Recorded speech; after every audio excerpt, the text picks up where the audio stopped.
to Wrestling Rewind. I am your host, Zach Romero. Now, anytime the WWE joins up with some other kind of competitive sport, it's an awkward marriage at best. The Family Feud? Not awful. The XFL? Fucking horrendous. Team Paintball? What an asshole this guy is. But Nickelodeon Double Dare? Well, now you have my attention. So for those of you who may have missed out on the greatest game show in 80s television history, Nickelodeon in the late 80s was really cementing its iron-fisted hold on children's television. One of the cornerstones of that Iron Curtain was a show called Double Dare. It was a game show hosted by Mark Summer, where children attempted to answer general knowledge questions and tended to eat a lot of shit in physical challenges. So come 1989, Vince McMahon will not rest until every child under the age of 10 was a fan of Hulk Hogan and his product. And if kids weren't going to randomly come to him, then he would just need to go directly to them. So in an attempt to get the WWF brand to any remaining kids who weren't already watching, World Wrestling Federation sent a few of its own to participate on Super Sloppy Double Dare,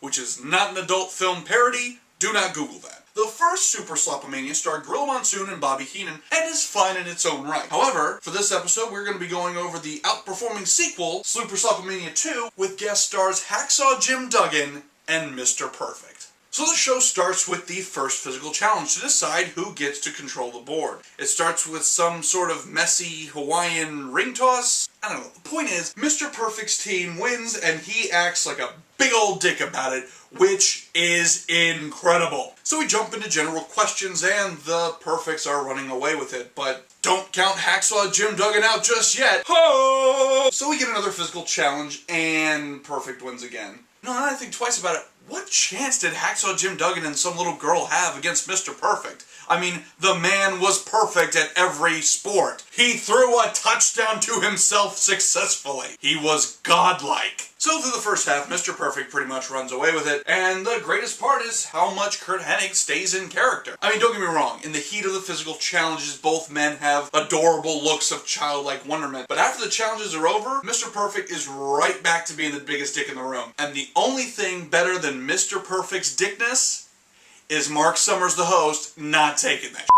You wish you could be like me. See, you're standing out here and you're about 5'2", and you're looking at a man here that's 6'3". Someday, just go have a seat over there. We got to carry on with the game. You look like a geek to me. That's right. Come on, let's go play the game. Let's go back over there. How is this not a feud? Like, why was Mark Summers not out at WrestleMania that year?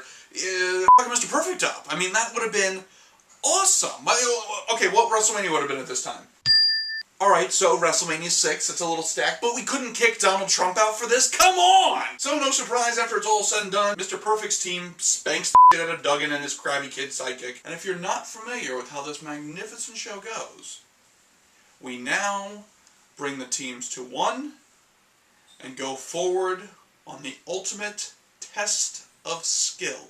The motherfucking Super Sloppy Double Dare Obstacle Course. Now before we look at these two gladiators traverse this hellish trial before them, let's dig deeper into what prizes await them should they succeed. A Coin Master metal detector, so you can look for gold and doubloons at the beach, like you're a one-legged pirate searching for Davy Jones's box of pretties. A Casio pocket computer, a king-size Hershey bar with boop-boop buttons that you can use to ask Jeeves what the value of the 5 bottle caps you actually found at the beach with the metal detector are. A Bushnell telescope. Is that the moon? Is that the motherfucking moon? Nope, just a smudge on the lens. Kent Fusion 500 bike, so you can leave it unloved in the driveway until Pops backs over it with the SUV. A Funkin' Wagnall encyclopedia set. Don't worry, they'll be out of date the moment you bring them home. Here kids, great job at Double Dare. Have some homework. Baldwin electronic keyboard. Hey Tina, can you play Twinkle Twinkle Little Star again? 'Cause I'm not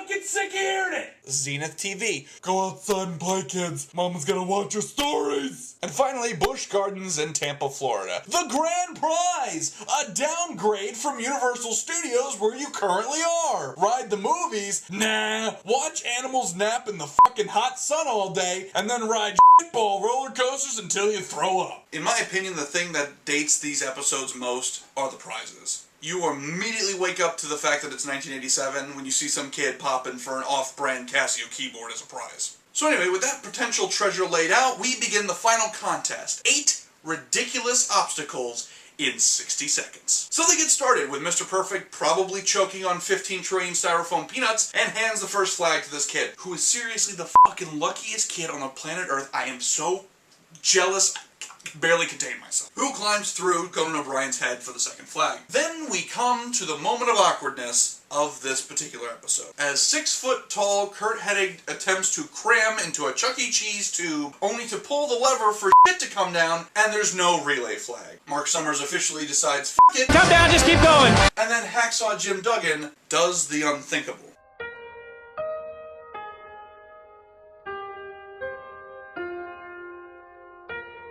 Now, did that grown man dump a full bucket of human shit onto another man?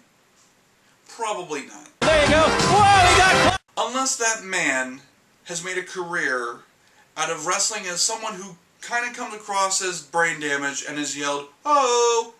for 27 years. So in this case, I completely believe that Hacksaw Jim Duggan dumped a bucket of shit on another man. So then more garbage rains down from a bird cage. Mr. Perfect tries really hard not to slip and bust his ass. Oh, grinding the gear up. Oh, ball pit time. Oh, we're out of time. So with the exceptions of the weird pipe obstacle issue and poop bucket, Mr. Perfect makes the whole damn course look easy. Especially the human hamster wheel at the end, which, by and large, fucks up a lot of lesser contestants. But unfortunately, the duo does not complete all 8 trials, so the kids do not get the grand prize. Aww, but you know, upon reflection, I don't know that you could have booked a better heel ending for Mr. Perfect. I mean, dangling a big, expensive vacation in front of a kid only to yank it away at the last second, that is a page out of the $1 Million Man Ted DiBiase playbook of being a dick. Before this episode, I would have never demanded a feud between Mr. Perfect and Hacksaw Jim Duggan, but I will be damned if I don't want it now. I want Hacksaw and Mr. Perfect in an Iron Man match at WrestleMania with Mark Summers as a special guest referee. Unfortunately, we are 20 years too late for that. One of the participants is dead, the other is battling cancer, and the only time the third one is ever brought out is to be a punchline for a joke. Wow, this review got really depressing all of a sudden at the end. Well, anyway, the point is, find a cure for whatever's ailing Mark Summers, bring back Double Dare, put some fucking wrestlers on it as a guest, and I don't know, put it on the network if you want to, make it exclusive, I don't care, just bring it back. It was a working formula. It's awesome. It's absolutely awesome. In fact, it was so great, they never even made a third one. So, there's Slop-a-mania 1 and 2, and this is the best of the duo. Thank you for watching Wrestling Rewind. I am your host, Zach Romero. Until next time. Thank you again for watching Wrestling Rewind. If you enjoyed me rambling about a decades-old Nickelodeon game show, this is actually part 1 of a part 3 retrospective. So if you'd like to watch the other parts, feel free to click on those videos there. Also, feel free to give to the Patreon for Wrestling Rewind. Would really appreciate it. A couple of final bits here. I'm planning on doing a thorough review of an Attitude Era pay-per-view, but I haven't decided on what yet. So if you have any suggestions, let us know. And, more to the point, feel free to comment below on if they did bring back Double Dare and had some wrestlers on it. What are 2 wrestlers that you think would be the most entertaining on that kind of game show? Feel free to put it below. Thank you once again for your support.